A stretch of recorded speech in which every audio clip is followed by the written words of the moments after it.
tempat kita ngobrolin hal-hal yang inspiratif dan juga edukatif yang dekat banget nih sama kehidupan kita sebagai mahasiswa dan dunia kerja. Saya Rizky Tanus Setiaswati dari Himpunan Mahasiswa Jurusan Manajemen, dan hari ini saya excited banget teman-teman karena kita bakal ngobrolin satu topik yang pastinya menarik dan mungkin masih belum banyak diketahui oleh teman-teman semua secara mendalam, yaitu soal cultural branding. Nah, hari ini saya nggak sendirian teman-teman, kita udah kedatangan narasumber yang luar biasa. Beliau adalah salah satu dosen FEB UNED, langsung aja kita sapa yuk, yaitu Ibu Gusti Ayu Wulandari. Halo Ibu, selamat siang. Selamat siang. Terima kasih ya Ibu sudah bersedia untuk berbagi wawasan bersama kami. Kalau video edukasi kami kali ini, bagaimana kabarnya Ibu? Baik, terima kasih. Alhamdulillah. Baik Ibu, sebelum kita bahas yang lebih jauh nih, sebenarnya cultural branding itu apa sih Ibu dan kenapa penting banget di zaman sekarang?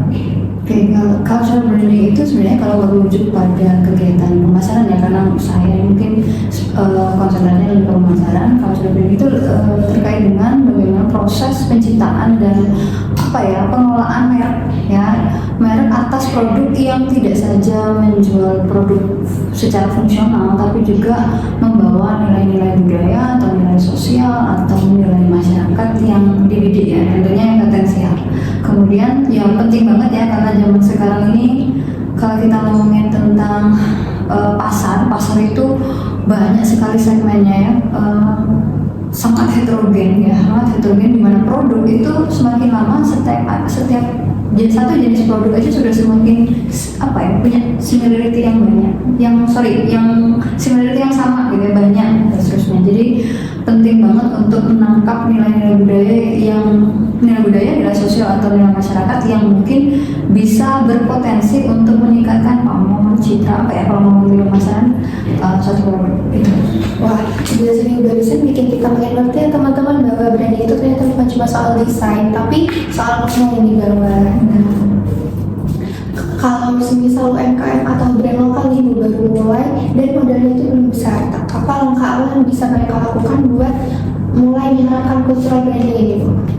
Oke, kalau kita belajar dulu ya dari produk-produk yang saya rasa sudah sukses lah ya, menangkap dan membranding sebuah nilai budaya sebagai bentuk pemasarannya. Ya, saya contohkan Eger yang dia punya nilai outdoor activity gitu ya. Kemudian pada akhirnya dalam setiap aspek kegiatannya, penciptaan produknya, dia nggak cuma berfokus pada produk-produk naik gunung, pendakian atau kegiatan aktivitas outdoor lainnya, tapi dia juga konsisten sama konsep tadi, cultural brandingnya. Jadi dia emang dia itu nilai sosial yang mau dibawa itu outdoor lifestyle gitu ya. Sebelumnya mungkin bisa saya jelasin tentang bagaimana cultural branding itu nggak cuma ngomongin budaya aja, tapi nilai sosial tadi yang seperti saya bilang. Budaya pun nggak cuma budaya klasik, tapi juga budaya pop ya, postmodern dan seterusnya, yang mungkin sekarang disebut budaya urban ya dan seterusnya. Jadi Eger itu melihat outdoor lifestyle itu zaman sekarang tuh kan lagi banyak yang suka naik gunung misalnya, dan dia berhasil gitu ya dalam setiap kegiatan pemasarannya itu menggandeng komunitas. Jadi tadi kalau kita ngomongin konsistensi dari nilai apa yang mau di brandingin, cultural apa yang mau dibrandingin, dia konsisten dengan outdoor lifestyle, kemudian dia menggandeng komunitas, bahkan kegiatan pemasarannya mulai dari itu ya, ngadain acara-acara pendakian dan sebagainya yang mungkin disponsori sama Eger. Contoh lainnya itu kalau yang saya bilang berhasil cultural brandingnya, budaya populis, budaya urban yang itu menarget anak-anak Gen Z dan milenial, itu Kopi Kenangan yang saya rasa waktu itu hadir dan lahir pada saat budaya anak senja itu ya, itu lagi heboh gitu ya. Kalau dulu kalau nggak salah lagu-lagu ya sejak itu lagu-lagu jadi kayak teduh gitu ya, itu kan semakin emosional dan Kopi Kenangan ini hadir untuk katakanlah dia ingin meromantisasi produk kopi yang dulu kopi itu dikenal sebagai minum kopi itu anak gahar segala macam. Dia mencoba untuk mengimplementasikannya dalam nggak cuma konsep tapi nama. Dari nama aja udah dia meromantisasi apa ya, pengalaman dia rasanya. Kemudian dari produknya dia juga namanya ada kopi kenangan mantan, kopi mantan Cino yang saya tahu ya, avocado ya. Kemudian apa lagi, banyak kopi LDR kalau nggak salah dan seterusnya. Jadi itu ya saya contohkan. Kemudian nah kalau kita lihat dari situ ya berarti banyak hal yang mungkin bisa kita pelajari dalam artian UMKM zaman now gitu ya, perlu tahu dulu segmen atau sasaran mana yang mau dia bidik gitu ya. Kemudian baru setelah tahu segmen mana, kita cari kira-kira nilai-nilai entah sosial atau budaya dari segmen tersebut. Itu kira-kira apa yang sedang mereka apa ya, kalau istilahnya junjung gitu apa ya, pokoknya jadi nilai banget gitu ya. Oh keren kalau ngapain menurut mereka, komunitas dan sebagainya. Jadi setelah menangkap segmen, kemudian mereka menangkap nilai-nilai apa, kemudian mencoba untuk kira-kira sesuai nggak sama produk mereka, bisa nggak diterapkan di produk mereka gitu ya dan seterusnya. Kemudian nanti ya setelah mereka menyesuaikan, mungkin nanti bisa apa ya, dikomunikasikan. Maksudnya kita nunjukin bahwa aku punya konsep cultural branding tertentu pada produkku dan itu harus nyampe ke konsumen gitu ya. Dan itu yang PR-nya adalah ya paling utama adalah dalam kegiatan komunikasi masalah. Komunikasi masalah itu kalau dalam teorinya itu kan nggak cuma iklan ya, tapi juga proses penciptaan produk. Kalau misalnya dia mau menciptakan produk yang ramah lingkungan, maka nggak cuma sekedar terbuat dari bahan alami, tapi mungkin packagingnya ya packagingnya juga dari bahan-bahan yang non plastik misalnya, atau tadi yang mungkin logonya yang nature banget gitu ya, kalau kita bilang membumi gitu ya, warna-warna membumi dan sebagainya. Ini contoh gitu ya. Itu yang pertama. Kemudian nanti yang kedua, selain mungkin ini ya tadi kegiatan kita konsisten dalam mengkomunikasikan tersebut dalam konten. Saya kalau ngomong konten ini nanti padanya ngomong di media digital, padahal enggak ya, konten itu bisa dua dimensi ya dan sebagainya. Jadi kita kalau sudah tahu segmennya mana, jangan sampai salah memilih media komunikasi pemasaran misalnya gitu ya. Jadi kalau misalnya segmennya anak muda ya berarti nanti mainnya di sosmed yang disukai sama anak muda. Anak Gen Alpha sukanya TikTok gitu ya. Kalau anak Gen Z Instagram sudah mulai, Instagram atau TikTok. Tapi milenial masih main Facebook, orang tua Facebook udah dasarnya. Atau bahkan yang tua-tua juga masih suka baca koran dasarnya. Jadi ya berarti mengkomunikasikan nilai cultural brandingnya ya lewat media-media yang dekat sama segmennya gitu. Kemudian yang ketiga dan terakhir menurut saya yang sering dilupakan, kalau yang tadi itu udah umum ya, kalau di teori manajemen pemasaran itu segmentasi, nilai budaya dan seterusnya itu sudah ada. Kemudian model komunikasi pemasaran itu udah banyak kajiannya, tapi tentang bagaimana itu berdampak pada budaya yang diangkat itu yang jarang di capture ya sama ya pelaku usaha. Kemudian kita juga kadang jarang sekali meneliti tentang bagaimana sih dampaknya, dia berhasil nggak menerapkan namanya cultural branding, kemudian memberi dampak nggak ke culture atau budaya atau masyarakat sosial yang dia coba angkat gitu. Itu yang yang kadang sering dilupakan. Mungkin itu sih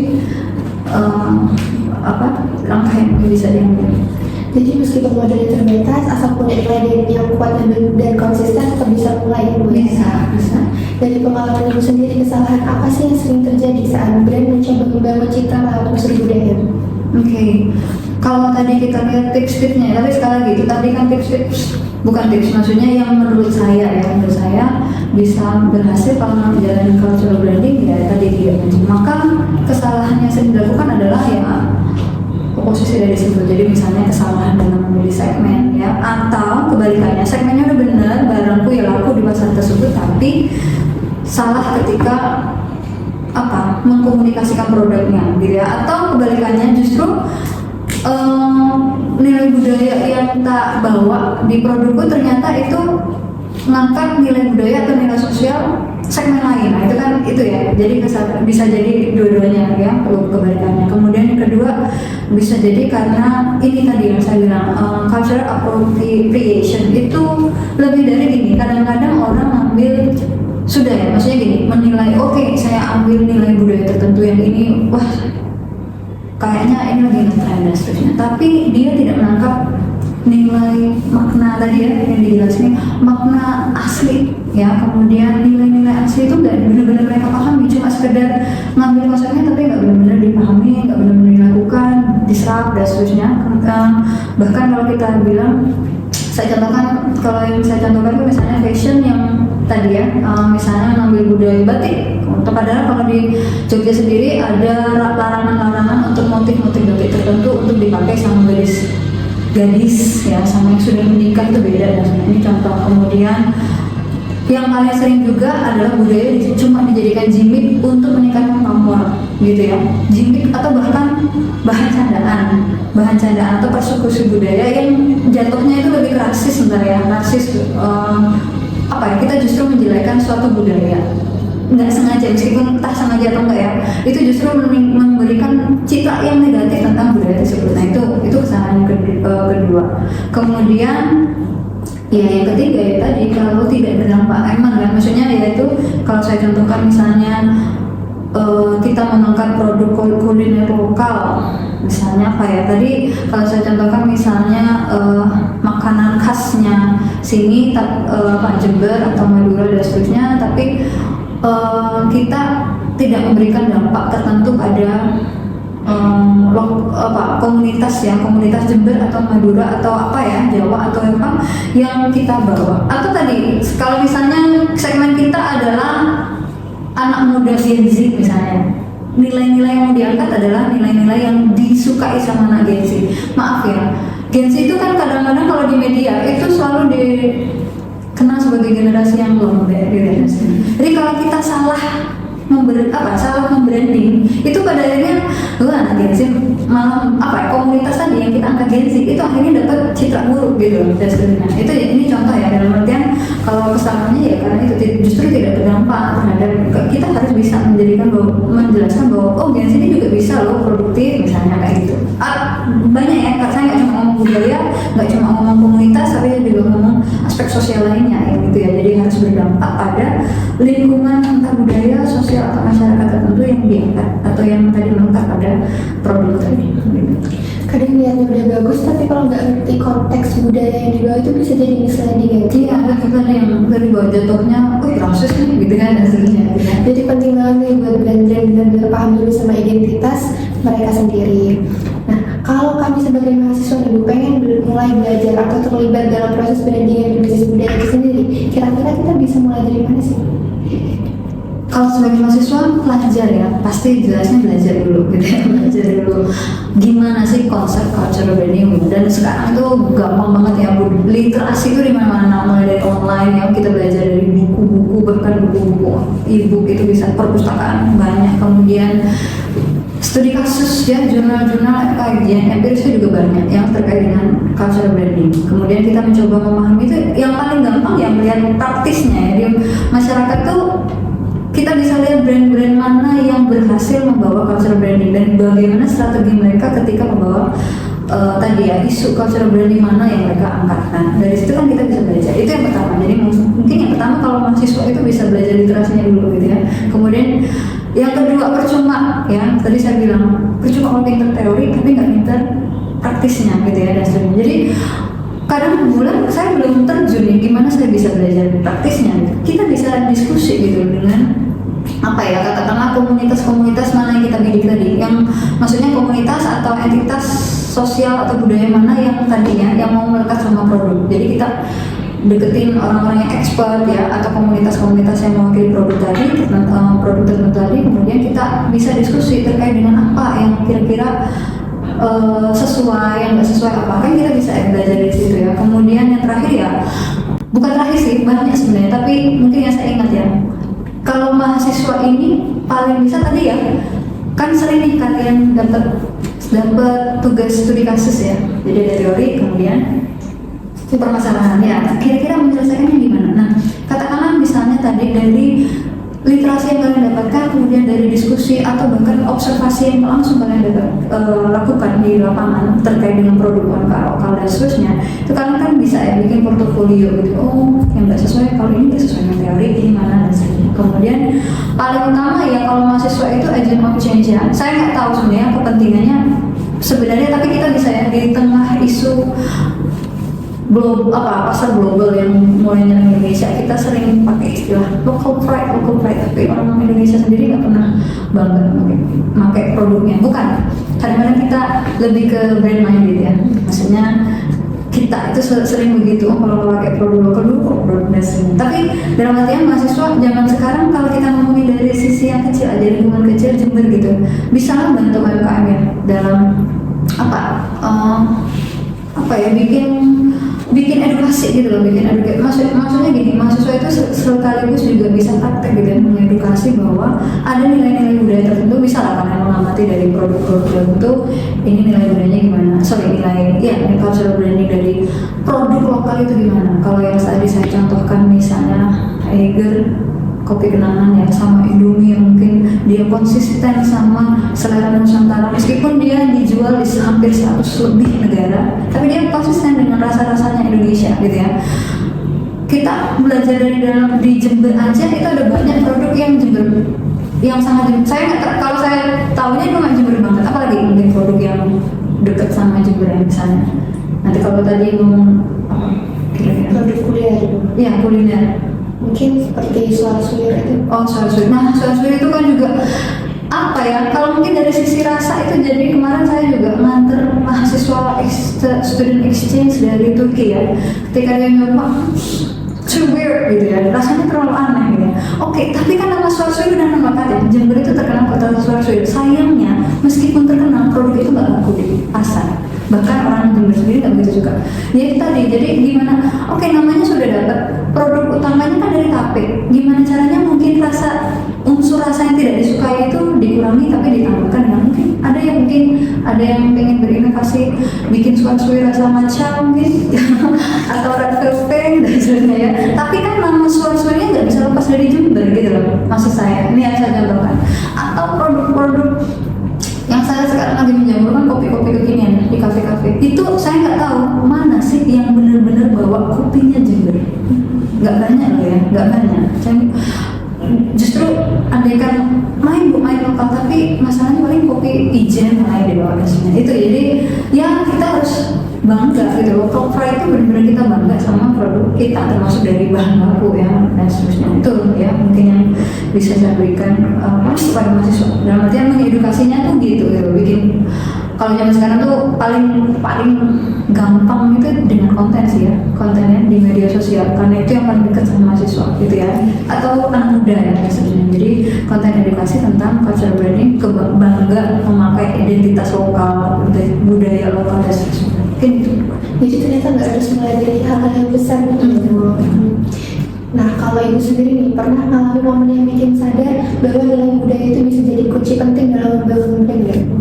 Oke, saya cerita berdasarkan pengalaman pribadi ya, sebagai ya usahawan kecil-kecilan gitu ya. Saya punya warkop yang dulu saya juga nggak punya konsep ya sebenarnya dulu ya, jadi teori pintur, tapi ternyata sebagai pengusaha itu asal jalan gitu katanya. Kemudian itu tadi karena nggak punya konsep, jadi siapapun yang datang ya sudah, kita nggak punya segmen-segmen tertentu gitu dasarnya. Tapi kemudian seiring berjalannya waktu, jadi dulu itu isinya ya teman-teman seumuran saya ini kan pasti sudah kerja semua ya. Terus tapi kan karena kesibukan mereka juga lama-lama jarang menyangkruk gitu ya, jarang di warkop dan sebagainya. Kemudian justru berganti, konsumennya tuh berganti jadi mahasiswa aja isinya. Dan warkop saya ini isinya terkenal sebagai tempat nugas gitu katanya konsumen dan sebagainya. Kemudian dia itu tadi karena seiring berjalannya waktu, konsumen sudah berubah, tapi saya tidak menetapkan tadi, tidak melihat nilai-nilai yang dekat sama konsumen saya sekarang gitu. Jadi benar kita bikin sosmed gitu ya, kita bikin ini, tapi setiap unggah konten dan seterusnya itu tidak berdampak. Dan artinya berdampak itu ya cuma unggah produk, foto set dan selesai, captionnya juga enggak dan seterusnya. Kemudian tadi karena usaha saya alhamdulillah lebih besar ya rasionya, kemudian semakin banyak, akhirnya meng-hire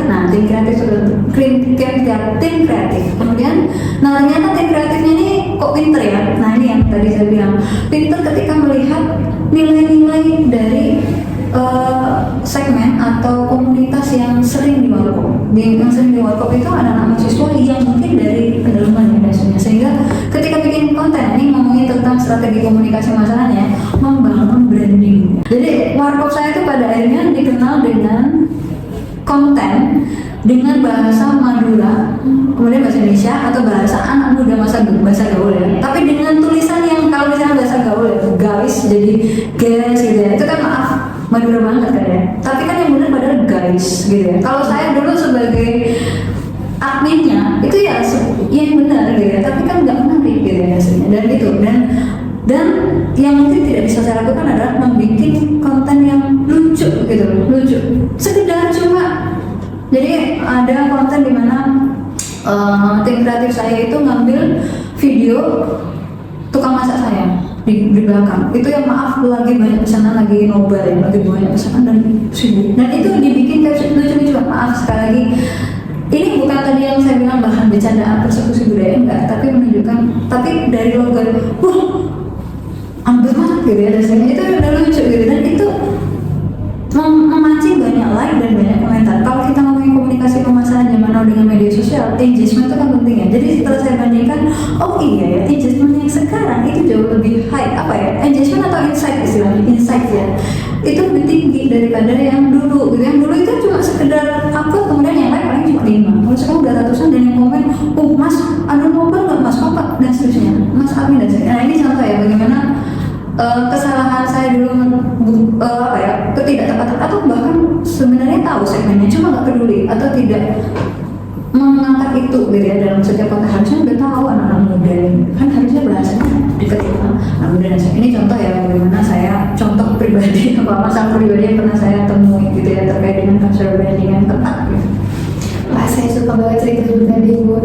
Dan terakhir nih, Bu, apa pesan Ibu untuk brand lokal atau pelaku usaha di luar sana agar tetap semangat nih membangun identitas mereka lewat strategi cultural branding ini, Bu? Oke. Kalau kita ngomongin cultural branding itu kan pasti ada nilai-nilai budaya, sosial atau komunitas atau masyarakat tertentu yang diangkat dan itu pasti menciptakan diferensiasi yang berbeda gitu ya. Dan kadang-kadang menjadi berbeda itu jadi takut kan. Jadi sebenarnya jangan pernah takut gitu ya, karena setiap lokasi atau setiap produk itu pasti punya ciri khas tersendiri. Sekali lagi tidak selalu mengangkat budaya klasik, tapi juga budaya populer, nilai sosial dan sekarang ini dibangun. Kalau udah gitu, kemudian jangan lupa nilai budaya yang diangkat yang nilainya positif ya. Jangan sampai memberikan kesan bahwa sebuah budaya, sebuah entitas sosial masyarakat itu punya budaya yang jelek. Jangan sampai begitu. Jadi memang budaya-budaya yang positif lah yang diangkat. Dalam artian ya saya contohkan misalnya, maaf ya, ini ada beberapa suku yang terkenal orangnya keras gitu, kemudian yang dimunculkan kerasnya aja. Padahal kan di balik kekerasan itu ada mungkin ya kedisiplinan, ketegasan. Harusnya kan yang positif-positif muncul. Itu ya. Jadi intinya bermakna, berfilosofis, bermakna filosofis terkait dengan budaya, tapi budaya yang positif gitu ya. Kemudian yang kedua, kita apa ya? Kalau kita ngomongin tentang tips selanjutnya ya itu tadi konsisten ya, mungkin yang tadi disampaikan bolak-balik sama mbaknya ya, konsisten sama nilai budaya itu. Jadi segini, kadang-kadang memang ada ya jargon pemasaran yang bilang kita harus bisa berinovasi, satu, bisa menghadapi perubahan, tapi bukan berarti produk atau konsep kita itu berubah juga. Kadang-kadang konsisten itu perlu, maksudnya